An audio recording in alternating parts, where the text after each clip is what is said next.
ये पॉडकास्ट हम बना रहे हैं जो सप्लायर को हम पेमेंट का जो क्रेडिट मांगते हैं उसके ऊपर। तो हम जानते हैं कि 1 अप्रैल 2023 से एक नया कानून आ गया है, जिसमें क्या होता है कि हम जो सप्लायर से माल लेते हैं तो हम जनरली उसका क्रेडिट पीरियड रहता है। लेकिन अभी सरकार ने क्या उसके ऊपर बहुत स्ट्रिक्टनेस लाई है। इतनी ज़्यादा स्ट्रिक्टनेस लाई है कि हम सोच भी नहीं सकते। जैसे सरकार का उद्देश्य, एकमात्र उद्देश्य जो है वो है रोजगार को बढ़ाना। और रोजगार कैसे बढ़ता है? वो बढ़ता है छोटे फैक्ट्रीज के माध्यम से।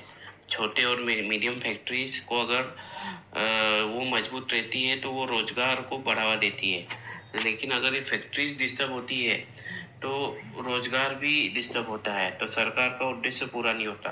तो सरकार का उद्देश्य है कि रोजगार को बढ़ाना। उसके लिए वो चाहती है कि जो मीडियम और स्मॉल फैक्ट्रीज और सर्विस प्रोवाइडर है इनको मजबूत करें। तो इनको कैसे मजबूत किया जा सकता है? तो सरकार ने देखा कि ये फैक्ट्री जो है इनको इनके कस्टमर्स टाइमली पेमेंट नहीं देते। तो जो छोटी फैक्ट्रीज वाले हैं, जो मीडियम एंटरप्राइजेस है, इनको टाइमली पेमेंट इनके कस्टमर्स से नहीं मिलता है। तो इस वजह से क्या होता है कि इन ये डिस्टर्ब होते हैं, और ये डिस्टर्ब होते हैं तो जो वहाँ काम करने वाले लोग हैं वो भी डिस्टर्ब होते हैं। तो इस तरह से साइकिल चलता है। तो सरकार ने इसको इतना स्ट्रिक्ट कर दिया है अभी कि जो कस्टमर है ना, जो इनके पेमेंट डिले करेगा, जो इनको तंग करेगा, उसके ऊपर इतना लीगल प्रोविज़न डाल दिया है तो वो सोच भी नहीं सकता है।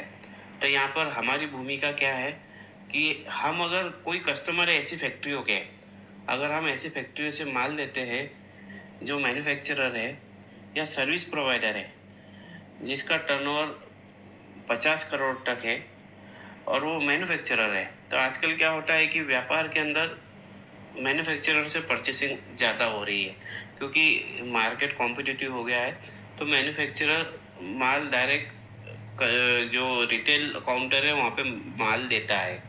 तो इसके अंदर मैन्युफैक्चरर के ऊपर मैन्युफैक्चरर और रिटेल काउंटर का डायरेक्ट कांटेक्ट होने से क्या होता है कि मैन्युफैक्चरर भी क्रेडिट पीरियड अलाउ करता है कि आप भैया 4 महीने का पेमेंट रखो, 4 महीने के बाद पेमेंट दो, माल बेचने के बाद पेमेंट दो। तो ऐसा मार्केट चलता है।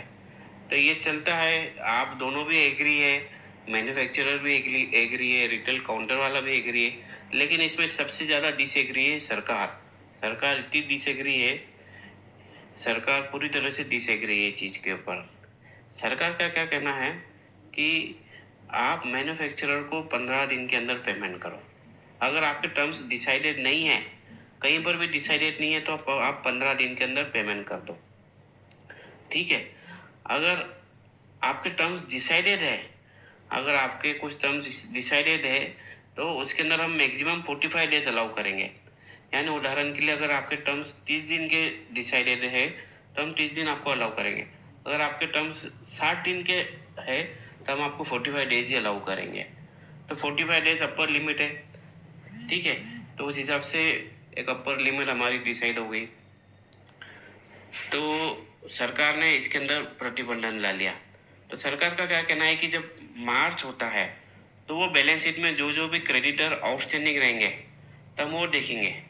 अगर क्रेडिटर आउटस्टैंडिंग जो रह गया तो उसके बिल देखेंगे। अगर वो बिल 45 डेज के ऊपर है, अगर टर्म्स आपके डिसाइडेड है तो, अगर टर्म्स आपके पेमेंट के आपस में डिसाइडेड नहीं है तो हम 15 दिन ही पकड़ेंगे। तो अगर बिल 15 दिन के ऊपर अगर पेमेंट नहीं है वो बिल का, तो हम वो बिल का अमाउंट डायरेक्ट आपके टोटल इनकम में ऐड कर देंगे, आपकी टोटल इनकम उतने से बढ़ा देंगे। तो टोटल इनकम अगर उतने से हमारी बढ़ जाएंगी तो उसका इम्पैक्ट मैं बताता हूँ आपको कि आपके ऊपर सीधा सीधा 30% टैक्स लगेगा। और जब असेसमेंट आएगा तो असेसमेंट 2 साल के बाद आएगा, तब 30% ब्याज भी बढ़ जाएगा। यानी 30% टैक्स, 30% ब्याज। अगर आपने सप्लायर का बिल रीपे नहीं किया तो उसके ऊपर आप सीधा सीधा टैक्स इम्पैक्ट इतना पकड़ लो कि 70% आपको टैक्स लगेगा। उदाहरण के लिए, अगर आपका 10 लाख किसी को देना बाकी है तो आप अंदाज़ा लगा सकते हैं कि 7 लाख रुपए उसके ऊपर आपके ऊपर डिमांड निकल सकती है, टैक्स की डिमांड। तो ये इतना हार्श प्रोविज़न है। तो सरकार बिल्कुल भी निग्लिजेंस नहीं चाहती मैन्युफैक्चरर और सर्विस प्रोवाइडर के ऊपर। तो मैं आप सबसे रिक्वेस्ट करता हूँ कि अगर आपके इसमें कोई मैन्युफैक्चरर और सर्विस प्रोवाइडर है, स्पेशल जिसका टर्नओवर 50 करोड़ के नीचे है, तो कृपया करके उनका मार्च में कोई भी आउटस्टैंडिंग न रखें। आप साल भर उसका अप्रैल से मार्च तक आप उसका पेमेंट आगे पीछे कर सकते हैं, लेकिन मार्च की बैलेंस शीट में किसी भी प्रकार का आउटस्टैंडिंग न रखें। इससे क्या होगा कि सरकार अगर स्क्रूटनी लगती है तो आपके ऊपर सीधा इम्पैक्ट ऐसा आएगा कि 70% टैक्स आपको वो बिल के ऊपर भरना पड़ सकता है।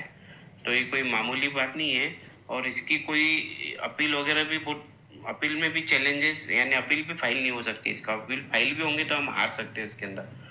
तो कहने का मतलब है कि छोटे जो फैक्ट्री वाले हैं, सर्विस प्रोवाइडर है, तो ये हम कैसे जान पाएंगे फैक्ट्री वाले हैं या सर्विस प्रोवाइडर है? ये हम उनके उद्योग आधार से जान पाएंगे। तो हम एक एक्सरसाइज तो करें ही करें कि हम सबका उद्योग आधार कंपलसरी लें। जिससे भी हम माल लेते हैं उससे उद्योग आधार, बिल के साथ उद्योग आधार कंपलसरी ले लें, ताकि हमको पता चले कि वो मैन्युफैक्चरर है या सर्विस प्रोवाइडर है। अगर वो कोई ट्रेडर है, होलसेलर है, अगर उसके उद्योग आधार में लिखा है कि वो होलसेलर है या ट्रेडर है, तो वहाँ पर ये नियम लागू नहीं होता है। Thank you. कुछ भी क्वेरी रही तो आप ज़रूर संपर्क कर सकते हैं।